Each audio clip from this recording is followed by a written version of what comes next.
उसे अपने अजीब कारनामों के लिए निकाल दिया गया था और आज वो पेड़ की एक डाल पर बैठ उसी डाल को काट रहा था। एक दूसरा व्यक्ति जो श्रीमान दिख रहा था, वो इस घटना को देख रहा था।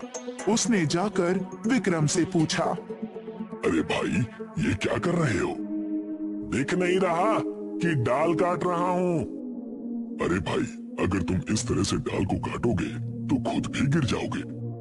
हा, कुछ भी कहते हो, तुम बस देखते जाओ।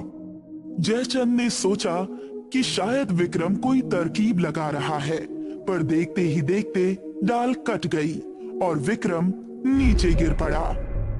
मैं भी कहां इस मूर्ख की बातों में आकर इसे देखने लगा। हाय, बहुत दर्द हो रहा है, लेकिन देखा, डाल तो कट गई ना। अब इस डाल का क्या करोगे? कुछ नहीं, अगर किसी को जरूरत पड़ी तो वो ले जाएगा। अब मैं चला, मुझे राजा से मिलना है, बहुत जरूरी काम है। अच्छा, क्या काम है? तुम्हें क्यों बताऊं? राजा और मेरे बीच की बात है। ये कहकर विक्रम राज्य की तरफ बढ़ने लगा और जयचंद उसके पीछे पीछे जाने लगा। जैसे ही विक्रम ने राज्य में पैर रखे, वैसे ही वहां वर्षा शुरू हो गई। देखा कैसे मैंने आते ही वर्षा करा दी? मूर्ख, तो वर्षा अपने समय से हुई है, तुम्हारे आने से नहीं। पास ही के खेत में कुछ लोग थे। उन्होंने ये देखा और विक्रम के पास आकर कहने लगे, प्रभु, कौन है आप? इस जगह पर 1 वर्ष से वर्षा नहीं हुई और आपके आते ही वर्षा शुरू हो गई। धन्य है प्रभु, आप धन्य हैं। आपके दिव्य चरण इस गांव में पड़ते ही हमारे तो भाग्य खुल गए। आप इसी गांव में रहिए और कहीं जाइएगा नहीं। गाओ, मेरे गुणगान गाओ और सबको बताओ, विक्रम आ गया है और राज्य के दुख काट गया है। जयचंद इस घटना को देख अपने माथे पर हाथ रख देता है और सोचता है, ये लोग भी मूर्ख हैं और ये तो नीरा मूर्ख है ही, लेकिन मैं इसका इस्तेमाल कर सकता हूँ। असल में जयचंद को भ्रष्ट होने के नाते राज्य से निकाल दिया गया था। इसी कारण वो राज्य के बाहर जंगल में था। जयचंद मौके का फायदा उठाकर लोगों से कहता है, ये है बाबा विक्रम, मुझे राज्य से बाहर निकाला गया और मैंने इनसे मदद मांगी, तो आज इन्होंने मेरी मदद कर दी है। जाओ और ये बात पूरे राज्य में बता दो। अरे पर बारिश तो मैंने कराई, तुमने मदद कब मांगी मुझसे? बाबा विक्रम कहना चाह रहे हैं कि यदि कोई मदद ना मांगता तब भी वो तुम सबकी मदद जरूर करते। बहुत उदार है बाबा। बाबा विक्रम की सदा जय हो।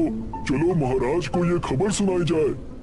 अब वहाँ सिर्फ विक्रम और जयचंद बचे। अन्य व्यक्ति इस खबर को पहुँचाने राज्य में चले गए। बाबा विक्रम, कहा मेरे भक्त? जी, आप अपने इस अनन्य भक्त को बताएं कि आप महाराज को किस कारण मिलने आए थे। अब जब मेरे परम भक्त ने पूछा है तो बताता हूँ। उनकी पुत्री का विवाह होने वाला है और मैंने सुना है कि जो उनकी कन्या को शास्त्रार्थ में हरा देगा वो उसी से विवाह करेंगी। अच्छा, तो आप उनसे शास्त्रार्थ में जीतकर उनसे विवाह करने आए हैं। बहुत ज्ञानी हो, मेरे बिना बताए ही समझ गए। एकदम मूर्ख है, अभी खुद ही बताया और अब कहता है कि बिना बताए ही समझ गया। छोड़ो, वैसे भी मुझे तो बस अपना काम निकालना है। चलो अब राजा के पास चलते हैं। आप क्यों जाते हैं? आप तो बड़े ही बुद्धिमान और दिव्य व्यक्ति हैं। आपका संदेश लेकर आपके इस भक्त को जाना चाहिए। सही कहते हो। जाओ भक्त और राजा से कह दो कि मैं शास्त्रार्थ करने आ रहा हूँ। जो आ गया बाबा विक्रम। ये कहकर जयचंद वहाँ से सीधे राजमहल पहुँच गया। राजा की दरबार लगी थी और राजा के कानों तक विक्रम और जयचंद की खबर पहुँच गई थी। जैसे ही जयचंद दरबार में पहुँचा, उसने गुहार लगाई, महाराज आदित्यनाथ की जय हो, महाराज आदित्यनाथ की जय हो। महाराज, मैं तो वन में बिना किसी आशा के घूम रहा था कि तभी बाबा विक्रम ने मुझे एक नई आशा, एक नई उमंग दे दी।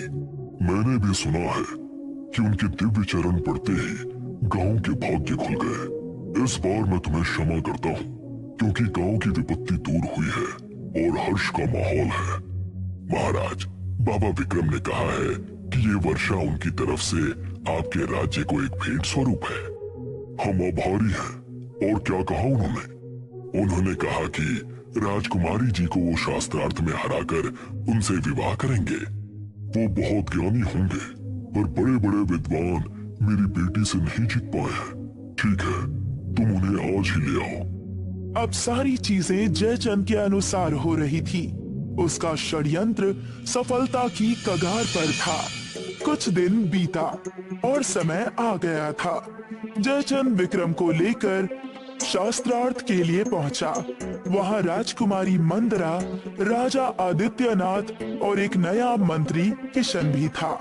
स्वयंवर का शास्त्रार्थ शुरू किया जाए। क्षमा कीजिएगा महाराज, लेकिन बाबा विक्रम का कुछ कहना है। आप वो पहले सुन ले, फिर ये स्वयंवर शुरू किया जाए। कहिए, क्या कहना चाहते हैं आप? विक्रम मौन रहा। ये देख मंत्री ने किशन से पूछा, कहीं मौन व्रत तो धारण नहीं कर लिया है आपके बाबा ने? बिल्कुल सही समझे आप मंत्री जी। आज बाबा का मौन व्रत है, इसीलिए वो बिना बोले यानी मौन होकर सिर्फ इशारों में शास्त्रार्थ करेंगे। बाकी अगर राजकुमारी चाहे तो वो आम तरीके से कर ले। आप किसी भी तरह से शास्त्रार्थ करें, हमें